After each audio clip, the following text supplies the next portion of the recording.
Welcome in to another Running with the Wolves podcast. My name is Gabe Anderson. I'm joined, as always, by Chris Emerson. Chris, how we doing? We're doing good, man. I'm watching some snowfall. It's a beautiful February day.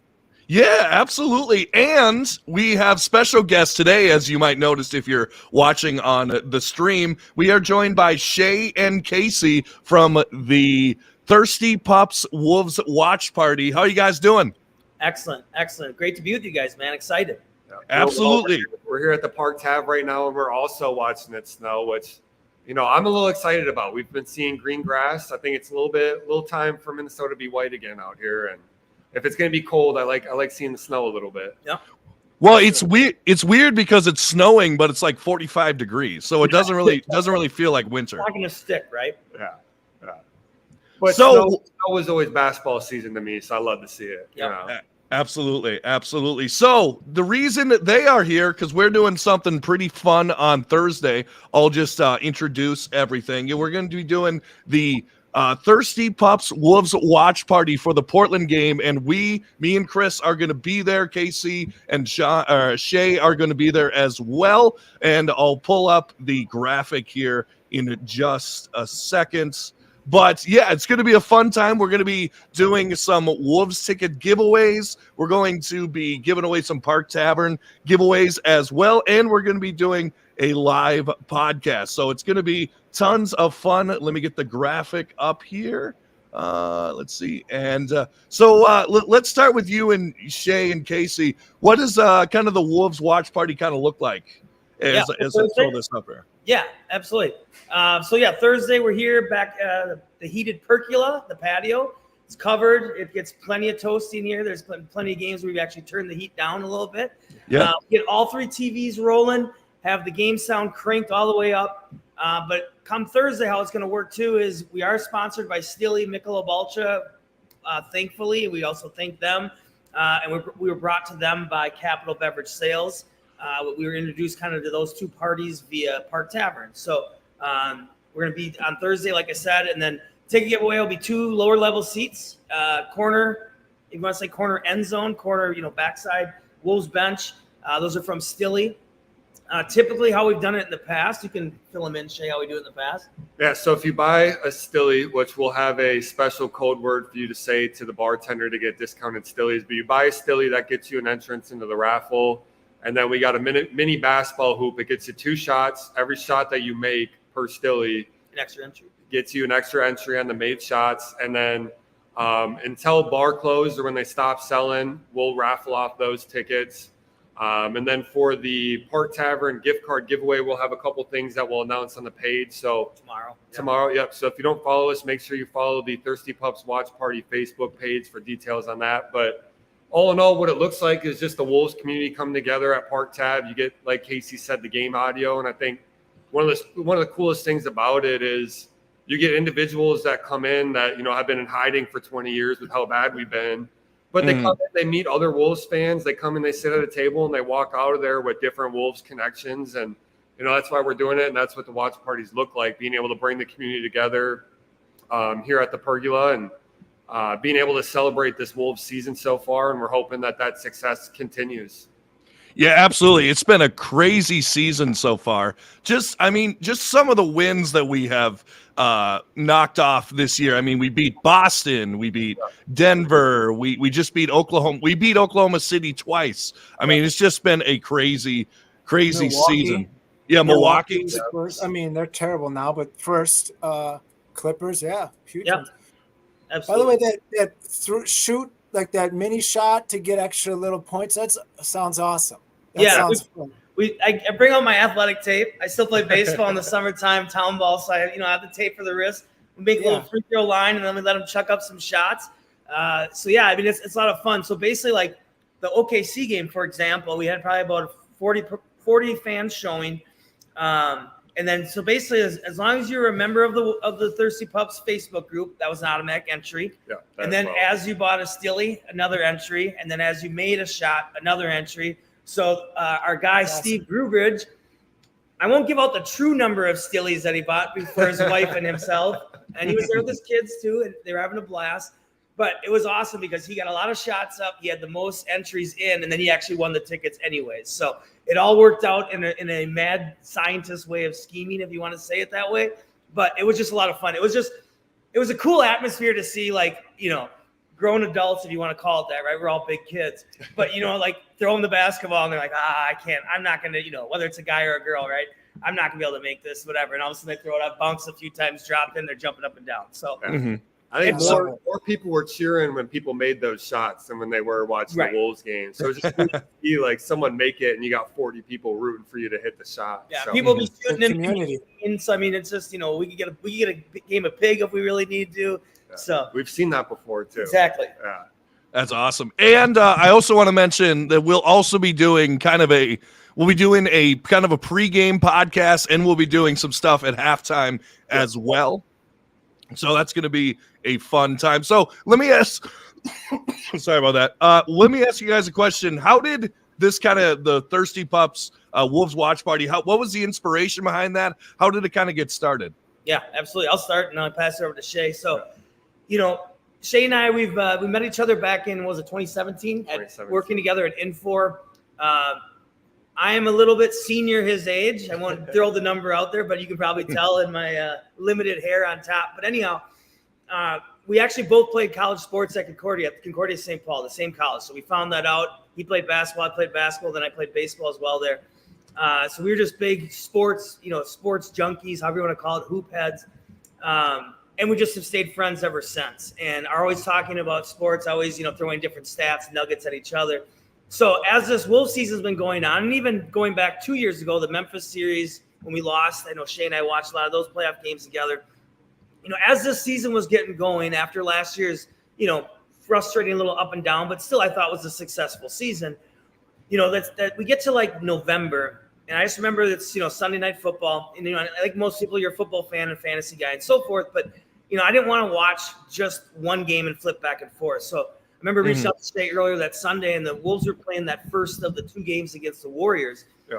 And on a Sunday night, I just said, hey, like, you want to go watch the game somewhere, right? Like, this is a big game. Like, I want to watch a football game, but I want to be locked in on this Wolves Warriors game. We're like, where the heck do we watch a Wolves game? Exactly. Where can we get a TV? Yeah. So we went and checked out like a couple different bars consecutively after that for games, and it's like you're battling with the workers there just to get a TV for the Wolves game, and you're like, do you not know that we're in first in the West and people want to watch this and we can't get game audio? And we almost didn't feel comfortable like cheering for the Wolves in the corner at some random bar where they gave us a small TV. So we were like, we reached out to a bunch of fans. We're like, if we started putting together like places to watch the games where the bar guaranteed like game audio, TVs, a place to watch it.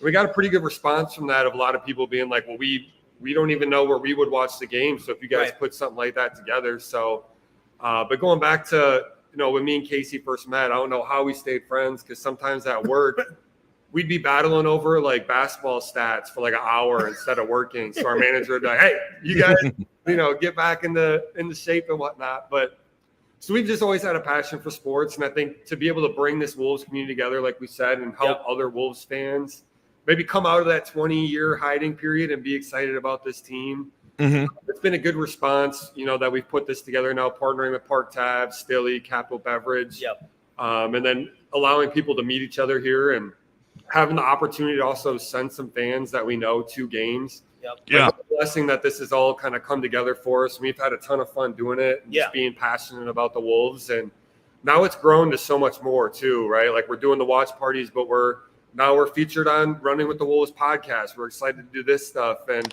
making our own video content, recreating ant dunking or, funny stuff like that. But, it all just sparked from Casey asking me to want to go watch the game. And we were so stumped on where can we go comfortably watch a Wolves game and not pay an arm and a leg. Exactly. I think really what kind of came down to it was when we were talking on the phone, and we actually didn't get together that night. And I just kind of went down to my, local bar restaurant in St. Paul. But what kind of came to was that, like, I get it that, it's not like we have the Warriors' success, and I know it's on a high level, or the Celtics and so forth. But at the same time, like, it just doesn't seem that, like, the Wolves have been around since '89. Like, there isn't like, if you just said where are your go-to places to watch a Wolves game, and just whether you hang out or sit next to a Wolves fan or as the game's going, you just gravitate over to him and you start talking to him about the game and you're high-fiving, and all of a sudden before you know it, sending drinks back to each other, whatever. So we were just kind of like, where is it? Like, where do we go? And then the great part of it was is that the next day, Shea calls me up and he's like, I got an idea. I think we're going to start a watch party. And I'm like, yeah, I kind of felt like I kind of threw that idea out there, but I didn't really know if we were going to actually run with it. So we put in a lot of the legwork and a lot of the, the manpower, the time of thinking through ideas, because it sounds like such a simplistic idea, but it's also of trying to market it, as you guys know, right? Marketing it, promoting it, getting people interested in it, and then just getting them, just like anything, right? Like just getting them to a game, even if we lose by 3 in a close game or whatever it might be, or we win by 20, just getting them around other Wolves fans, especially in a year where you want to take advantage of the success that we're having. So we went build a community. Yeah, I mean, building a community is everything, and that's awesome. I mean, it's been hard to, it is this quote unquote state of hockey, they like to call it. And when it comes to like normal dive bars and corner bars where you might want to, catch a game. Yeah. I mean, a lot of the drinking class there has been hockey fans. So it has been really hard to get, even like you said, audio. So that's great. You guys have done that and put it together. I think it's cool. And hopefully if you build it, they will come. It just seems like a good idea.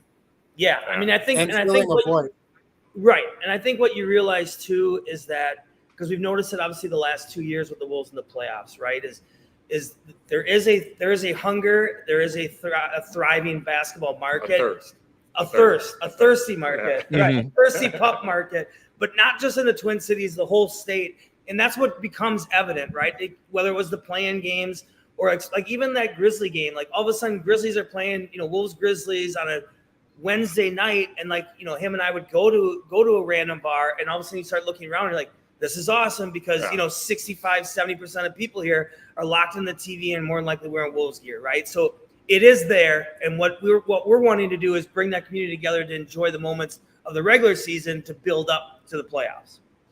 Yeah, absolutely. That's great. Like you said, that communal experience is definitely something that you don't want to miss out on. So let's do a couple fun questions just to get to know you guys a little bit. Just a couple here, like favorite Wolves moment. What would you say? And you start. Either one can start. I'll let Shea start. Yeah, I'll do one that's more recent, and it's probably from the outside perspective was more of an embarrassing moment because they don't understand the 20 years of trauma that we've went through. But that playing game, I know what it is. Yeah, the playing game where Pat Bev is jumping up on the announcer's table, all pumped up. Like, people don't understand the amount of suffering we went just to have that moment. So to finally have that breakthrough, to be like, this team can win when a game is important.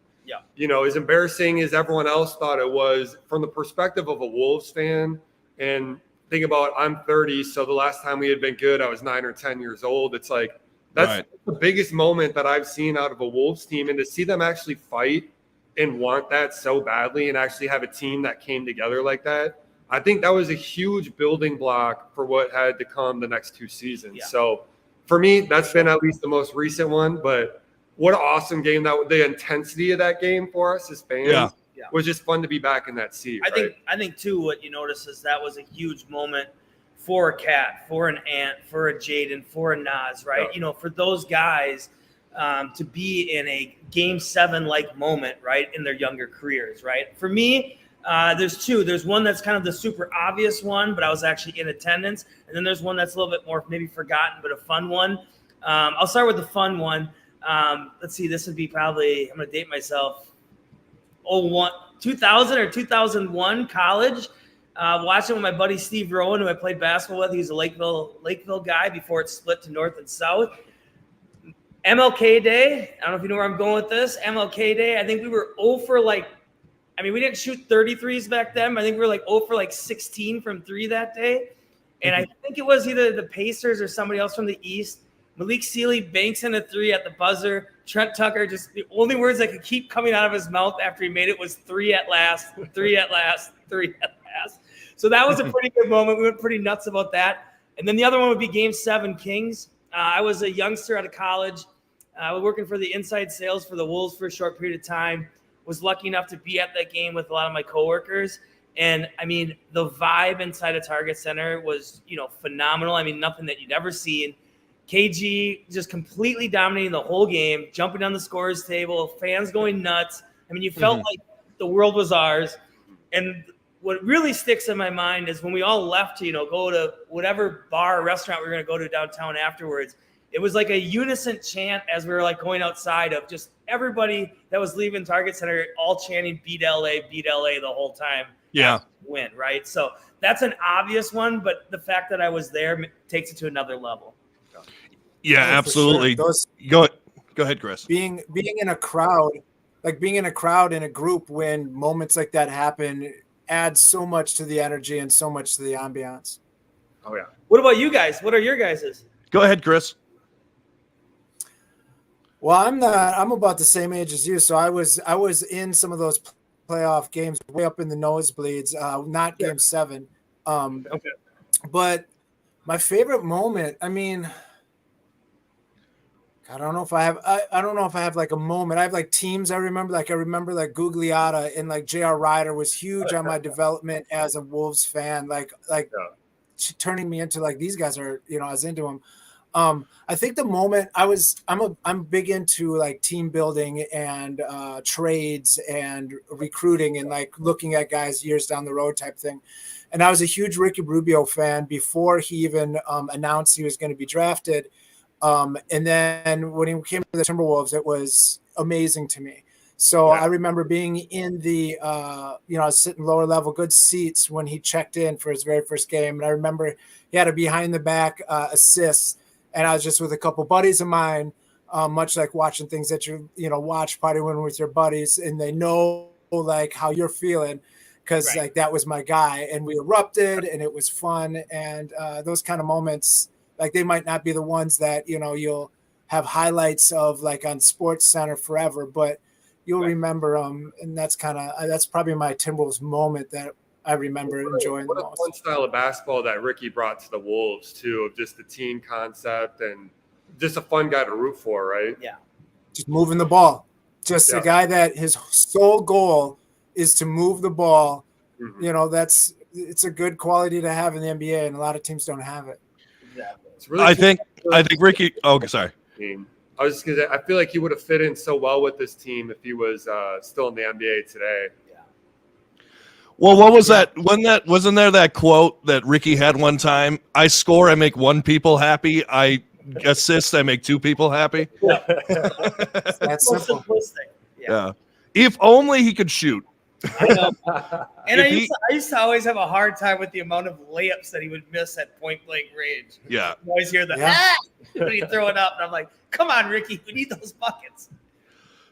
What? Okay, so my favorite memory, just college memories, because the Wolves were bad when I was in college, but it was just on I went to St. Cloud State, so just filling up the van with a bunch of guys, driving down to Minneapolis and like getting $5 tickets and just watching like Cat and Zach LaVine and stuff like that, and just I remember there was one game where like I don't know Westbrook would kill us every time anyway. Right. But I think he like scored like at least 50 points or something like that. That was crazy. Like you were mentioning that play-in game, I was there as well. That was insane. But I do have this bad memory where I think it was the season that they went to the Western Conference Finals, and it was the first season that I think I went to a game, and we were playing Memphis, and for some reason Mark Mad Dog Madsen was in the game in crunch time, and the Wolves were down, I believe one. They were down 1. Passes it into him with like a second left. He's wide open, misses a wide open layup. I vividly remember that because I later went to his basketball camp. I'm like, why am I learning from this guy? Right. Like, what am I going to learn from Mark Mad Dog Madsen? I will tailgate on that because I was at the infamous game when they were trying to tank like for a spot or two in the draft. Yeah. And they just let Madsen shoot like 12 threes in the final. Oh, yeah.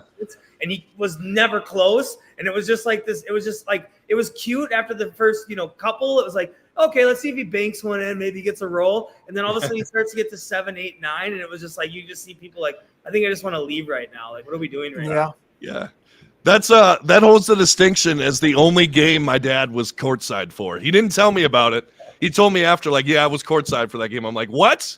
Why was I not involved? But it's Our I only would courtside game was 2 years ago against the Spurs, and when Ant was hunting for 40, and we had a 12. He had 48, and he shot like 3 threes in a row and missed them all. But we were ready to erupt whenever he hit 50. But yeah, and then we almost lost to the Spurs. They weren't trying to win. It was like the second or third to last game of the season. So we were at one of those too. So sounds familiar. We had one of those games this year. Yeah, we don't need to talk about that. Yeah, I was at that Charlotte game. That was I'm just glad. You didn't have a watch party for that game, did you? No, but we were actually we did the fan interviews before that game, and we posted something about how trash Charlotte is. And Casey goes, "Should we wait till after the game to post this?" It's like, no way they lose this. By the time we get home, Cat's got like 35 at half or whatever, 44 at half. Yeah. So we're like, oh, we got this in the bag, and then things start to unfold. We're texting back and forth, like, oh no. Yeah. Well, I kept saying, like, because of my friend who's not like a big Wolves fan, I took him to the game. He's like, why are you worried? Because I'm like, and then I'm like, yeah, I've seen the Timberwolves before. This is not in the bag yet. And then LaMelo hits a three. Yeah. Yeah. So another fun question I want to ask: favorite Wolves jersey of all time? Nice. Yeah. I will go with. I always remember going to games when I was young. For my birthdays, I either did Rainforest Cafe or go to a Timberwolves game.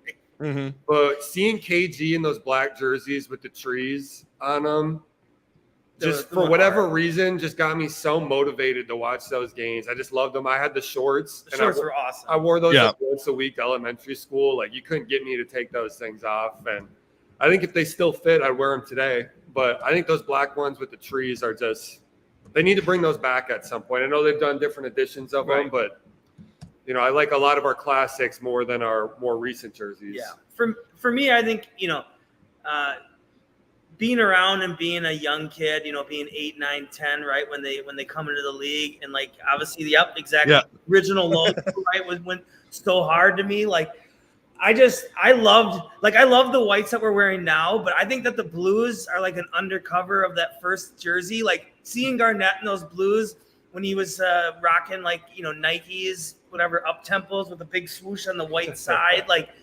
Like you said, Gugliotta, and then, obviously even like Marbury. JR Ryder dunk contest. Right, exactly. So like those are awesome to me. So I'm really, obviously it's awesome that they brought him back this year.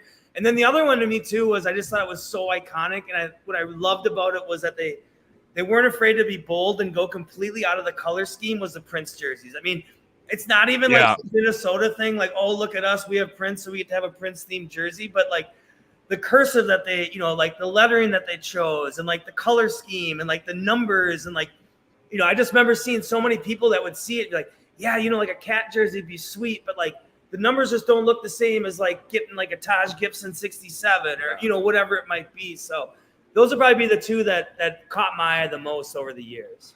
Chris, what's yours? I think I know the answer, but go ahead. It's the original one. Like, I respect the people who like the black and the trees. I get it. It's nostalgia. But those jerseys are ugly. That's the numbers.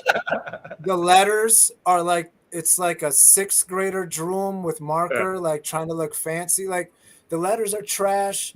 Black is played out. Every team went black. But we won in them. So, like, that's the thing. And I get that. Like, if you're, only know the Timberwolves right in that era when they're dominant and they're wearing those were killer jerseys. I get it. But for us older people who were well accustomed to being terrible up until that point, we'd seen some ebbs and flows. Right. So, I mean, the classic ones are the way to go. I don't think it's close. And it's been proven now where even young heads are like, I don't know, those new white jerseys are sick. Yeah. Like, they finally realizing how good those are. Mm-hmm. But I think what a lot of it is the colors, like the blue and the green that was used in the traditional ones. Yep. If you brought those, just even that blue and the green into like what we have now, I think it would be a huge logo. I mean, it might not be as good as the old Shep, but it would be close. And I think that colors just kind of has a better play on TV. Like when we went with the mismatch of the new and the old ones recently last year, we had the blue that was the classic blue, and on TV it was electric. Like it showed up better. It just looked, now the dark is kind of slow and makes you look, I don't know. It's the new ones, but it's mainly those it's the old jerseys, but the colors for sure are the things that really pop for me. Yeah, and I don't know. I think I maybe not grew up, but had like my high school and college years during the Wolves' worst jerseys. Like we're talking 2010 to like 2016. Also, Like another the Mike Miller ones. Yeah, the Mike Miller ones. Yeah, those were garbage. Did we wear like Muskie jerseys one year too? Yeah, Minnesota Muskies. Yeah. And another one, and I know we're talking about the best, but another one of the worst ones, I think. And this was just the NBA as a whole. Remember when they went with the sleeves? Sleeve jersey?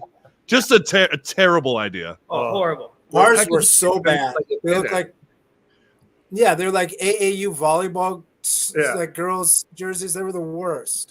LeBron would like rip the sleeve to like make it fit. And, I know what you're talking about though too, like that era of like Peck and K Love and like Shabbat and those guys. Like it was just a weird looking Wolves with like a black on the side, but then they made them where they almost were like trying to make them almost like cut off. So like it wasn't just a regular jersey, like it went way longer from the neck to your shoulder. Like and baggy. They tried. Yeah, and here's the thing. Fans have been screaming for the 90s jerseys back. They've been screaming for the 2000s jerseys back. Right. No one's yelling for those to come back. I mean, we'll leave those behind. Yeah, exactly. Like if they start wearing those, I might stop watching. That's not true. But and then one last kind of fun question for you guys. Favorite random Timberwolf. Now, I'm not talking about like a Wolves like role player. Like I'm not talking like Jimmy Butler or K Love or Garnett. Favorite like random T-Wolf. Ooh, that's a good one. Let's see here. Put me on the spot. I probably go back kind of those early days a little bit. I think I know. Well, I think I even know where yours is. Why don't you go with yours first while I think a little bit? So mine probably isn't too popular, but when I was growing up, like I valued the defensive side of the basketball so much where I loved watching Trent Hassel. The fact that he would come in every single game, guard the best player, no issues with him, just hustled. And, coming up, growing up with a guy like KG where you just wish you had 10% of his passion for something, right? Just watching how hard-nosed Trent Hassel was, and he just got in there and did the dirty work, a lot like a Jaden McDaniels today, but doesn't have the offensive potential. Right. I mean, he just probably doesn't get enough praise for what he did on the defensive end as being one of the top defenders in the league when he was with us, and probably a forgotten player that a lot of people forget that he was even on the Wolves. Well, yeah, and he did such an amazing job of, building up his game to be an NBA starter, right? Because he was like an unknown guy even out of college. Had to bounce around. I think for me, I already kind of referenced him. I hated Hassel, by the way. I hated Trent Hassel. Probably one of my top 5 most hated. Just to slip that in there. We used to say, "Don't call it That's okay. And that's what's great. That's what's great about it. Everyone can have their own vibe. Yep, absolutely. I think for me, like on that inaugural team, obviously, Tony Campbell was putting the points in, but a young Sam Mitchell was a lot of fun, right? I mean, kind of that same mindset, right? Like just played D, wasn't overly flashy on offense. The guy's coming out of Mercer, you're just like, where is that place? The other one though, I would say is probably a pretty good random one because he started off as a bench player, then he started getting some minutes, and for a short period of time, you thought you had something. And I'm gonna go back to the Russian, Alexei Shved had that 1.5 year period maybe where it was just oh my God, I think we found a steal. And he just had this kind of fun, goofy personality. And obviously Rubio loved him. Then all of a sudden you get the Russian effect and they bring in Kirilenko with them. And you're like, okay, here we go. If there's ever going to be bombs, it's never going to hit Minnesota because Putin loves us. So, I just thought he was just a lot of fun. And then it was just kind of he bounced to one team and he's still balling. Because I have a buddy of mine, I'll drop his name, Alex Downs, who was a big Shved fan too. And he's still sending me Instagram stuff. So look at Shved's pregame fit for his game in Russia. And he's 36, 37 now, right? So I guess that's kind of my one kind of random off the top of my head right now. No, Chris, go ahead. I love Sved. I was a big Sved guy. I called him the Ruble because he kind of reminded me of Penny Hardaway. Yep. So I'm like, that's kind of sweet dude. Yep. I think it's just maybe just America didn't fit for him. I think that was his biggest roadblock in being successful because he had it all. He was athletic. He had a decent jumper. He could handle. He had good height. Yep. I like Shred. I liked Shred. Yeah. You made up for it because I hated Sam Mitchell too. Like, gosh, you guys. Sam Mitchell, all I remember about him is us playing him when Kevin Garnett was like a rookie. And I'm like, get this geezer that can't do anything worthwhile off the court and get Garnett in here. Like, what are we doing? Right. I hated him so much. But yeah, you made up for it with Shved. Right. My favorite, I liked Hollywood Robinson as a weird guy just because you're talking about like really strange guys. Like, he had like a hot 15 game stretch probably is it. But I remember that being exciting when I was young. Anthony Peeler being a 3-point shooter. I really liked probably my favorite guy who didn't turn out to be great, but what I loved was Anthony Randolph. I wanted him to be something. I was like, with Rubio having just a lob threat, just a athletic guy to run the court. And I still wonder if that would have worked out if we didn't switch to Adelman, where Adelman's like, get rid of all these young guys. Let's bring in some old guys. Yeah. By the way, Team USA's own medal winning Anthony Randolph. I want to put that There you out go. Right. Oh, okay. Mine, there's a couple. Just for the joke of it, I do remember when we got Darko Milicic, and he was very visibly out of shape. Yeah. I liked Darko. he had a couple moves, but you could tell after the 10th time up and down the court, he was calling for a sub. Yeah. And that was me in high school. So I related with that. And then another one, of course, Corey Brewer, his 50-point game. Right. That was amazing. I was trying to go for more of like the bench guys. So like Peeler and Brewer, but like those guys started for a long time. I do like. I'll jump real quick on Randolph and Darko. Like you said, like they felt like those were like the type of centers that you wanted to run high pick and rolls, either to get lobs. And Milicic was actually a pretty solid passer. And the beauty of Milicic at the end of the day for the Wolves was it wasn't our draft mistake. So we're like, maybe we look like the smart guys and we get something out of them when the Pistons couldn't, right? Yeah. I think he was a mid-level exception we picked up. We had no bigs at all. We couldn't protect the rim. I think he was 4th in the league in blocks per game that year. And fans just murdered him. I'm like, what did you expect? You wanted this guy to go for 30, 10, and 5 blocks? Like, no, he's giving us solid ball movement and protecting the rim, dude. For $5 million, I'll take it. He's a 6'8" big guy from college. I mean, we could go down the Wolves big man. We could spend all night on that between Stoico Verankovic. We got some ballers. One that everyone forgets, R.I.P. Eddie Griffin. Yep. I loved Eddie Griffin. Yeah. Seton Hall. He inspired me to start shooting threes because he was like the first big guy I watched that all of a sudden I was like, what is he doing? We're not supposed to do that. He was before his time. He was. I think he's part of that revolution of all of a sudden big guys should be able to stretch the floor. And he was a really good, young, talented player for us. It's too bad his career was short, but yeah. Well, you mentioned that like Corey Brewer and stuff were starting. I will say that in the early 2010s, anyone could have started for the Timberwolves. That's why I was thinking in my head of like just some of the centers that we ran out there. Because when you drop Randolph, and I know Randolph's more of a 4, but like you drop Randolph and Darko in there, it's like you keep going back, and then you're like, okay, well, we were the ones that drafted Luke Longley, couldn't get anything out of him. We had Felton Spencer, couldn't get anything out of him. We had Randy Brewer for a while shooting jump hooks at Metrodome. Stoico Verankovic, they said, would smoke like borderline a pack of cigs in the shower at halftime. Like, what are we doing? Shane Heel shooting threes from Australia in the corner. Like, we have had the all name and all random squads for sure. Yeah. I'll throw one more name out there. Anybody remember Nathan Jawai? Yeah, from Australia. Yeah. For some reason, I remember him. Yeah. Outback Shack. That's what he was. Hey, we could throw even Al Jefferson in there for his time. I mean, was almost would be an all-star. He's a stud. He should have been an all-star.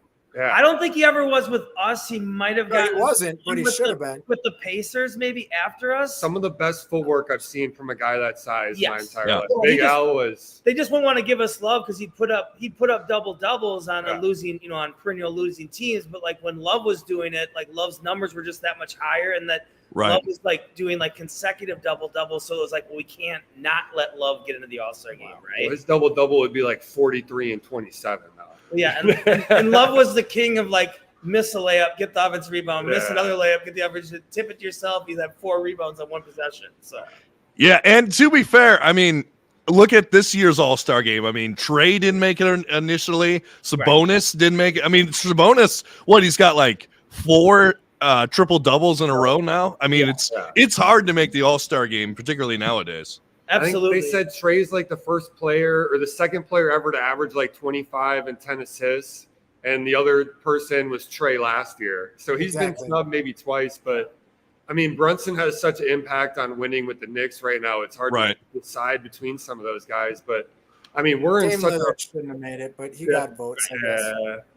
But I think we're just in such a special era of there's so many talented players, and it's become such a global game that people probably don't realize, how much talent actually is in the league. And even guys that don't even make teams, it's like – 10, 15 years ago, they would have making a couple mil and had certified spots. So, well, I think it's just, I think 100%. But I think what it is it's that next tier, right? Like there's so much high level talent. Whereas like, even if you just dropped it back to like the early 90s or even like late 80s, like there was high talent, but it was like you get, if there was 24 all-star spots between the two sides, right? It was going to be the same like 28 names for like 5 years in a row. Yeah. And now it's like you do get to see the nice weaving of like where you sit there go like, like this guy maybe gets it this year because he's putting up good numbers, but he's also increasing winning. But like all these other guys would have easily made it 3 years ago, right? Right. Which is why people should come out to the watch party and watch Anthony Simons drop. Who knows? I mean, that guy can go for 40 any night. You've got Shaden Sharp? Yeah. Shaden Sharp. Yeah. Dude's got the ability to do something special. They got Scoot. Like, come on out.